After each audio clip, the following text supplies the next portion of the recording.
ఎందుకో విష్ణుప్రియ కొంచెం బ్యాలెన్సింగ్గా ఆడుతుంది, కొంచెం తెలివి ఎక్కువ ఉపయోగిస్తుంది అన్నట్టు అనిపిస్తుంది.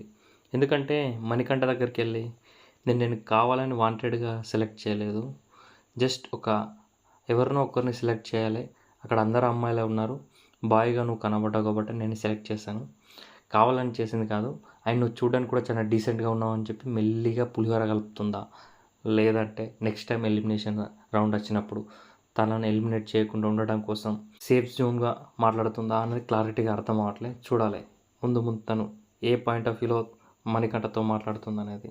మణికంఠ ఊరికే నేను ఇంత దూరం రాలే, డోర్ తీసుకొని బిగ్ బాస్లోకి వచ్చానంటే ఎంతో కష్టపడి వచ్చి ఉంటాను అని అంటున్నాడు.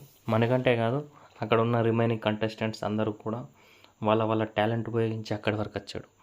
సో నువ్వు ఒక్కడే కష్టపడి ఇక్కడిదాకా వచ్చానని చెప్పి మైండ్లో పెట్టుకొని లైట్ తీసుకున్నావు అనుకో, తొక్కి పడేస్తారు. ఎందుకంటే అక్కడ ఒక్కొక్కడు చాలా షార్ప్గా ఉన్నాడు, ఎక్స్పెషల్లీ నిఖిల్ ఎక్దమ్ మైండ్ సెట్తో అండ్ ఫిజికల్గా మెంటల్గా కూడా స్ట్రాంగ్ ఉన్నాడు. నిఖిల్ ఎందుకు ఎదుటి వాళ్ళు చెప్పింది వినాలనుకుంటారు, తను చెప్పింది ఎదుటి వాళ్ళు వినాలి అన్న మైండ్ సెట్తో ప్లే చేస్తున్నాడు. మీరు చూస్తే తనతో డిస్కషన్ వచ్చినప్పుడు తనే మాట్లాడాలని చూస్తున్నాడు తప్ప ఎదుటి వాళ్ళు చెప్పింది తను రిసీవ్ చేసుకోవట్లే.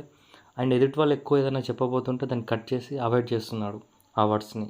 డెఫినెట్లీ ఇలాంటి యాటిట్యూడ్తో నిఖిల్ ఉంటే మాత్రం ఫ్యూచర్లో తనకు చాలా ఇబ్బంది అవ్వచ్చు. పృథ్వీరాజు సైలెంట్గా ఉండి 2 మంచి స్ట్రాంగ్ డైలాగులు కొట్టాడు మణికంఠకి. నువ్వు వెళ్ళేటప్పుడు నేను ఇక్కడ నుంచి వచ్చాను, నేను ఈ స్ట్రగుల్స్ ఫేస్ చేశాను అని ఇలాంటి వర్డ్స్ ఎందుకు మాట్లాడావు అని చెప్పి అడిగాడు. చూసావా, ఇలా క్వశ్చన్ చేసే వాళ్ళతో ఎగడం చాలా కష్టం. డెఫినెట్లీ పృథ్వీరాజ్తో రానున్న రోజుల్లో మంచి పర్ఫార్మెన్స్ చూడొచ్చు. శేఖర్ భాష, నీకు ఆర్జేగా ఎక్స్పీరియన్స్ ఉంది, ఓకే, ఆ తెలివిని ఇక్కడ వాడాల్సిన అంత అవసరం లేదు బ్రదర్. ఎందుకంటే తను వచ్చి వ్యూ బాగుంది కదా అంటే అందరికీ నచ్చిన వ్యూ ఐ లవ్ యూ అని నువ్వు పోయి బీజవాడ బేబక్కకి చెప్పినావు. ఏంటి బ్రదర్, కొంచెం తెలియవాడు, సంబంధం లేకుండా తెలిసిన డైలాగులు ఏదో మాట్లాడాలి కదా అని మాట్లాడితే వేస్ట్. నువ్వు వెళ్ళిన పర్పస్ ఏంటి, నువ్వు చేస్తున్నదేంటి, నీకన్నా క్లారిటీ ఉందా? నేను సెలెక్ట్ చేయలేదు అని అంటే నన్ను ఎందుకు సెలెక్ట్ చేయలేదు అని కరెక్ట్గా డిబేట్ కూడా చేయలేకపోయావు. కానీ అందరితో పిచ్చి పిచ్చి ప్రాసతో కూడిన డైలాగులు మాత్రం పర్ఫెక్ట్ కొడుతున్నావు.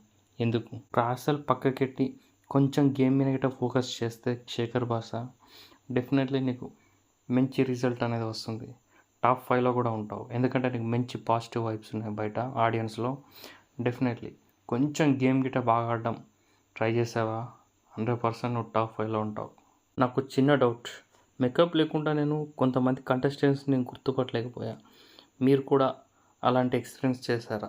చేస్తే గిట్ట కింద కామెంట్ చేయండి, ఎవరు వారి నేమ్.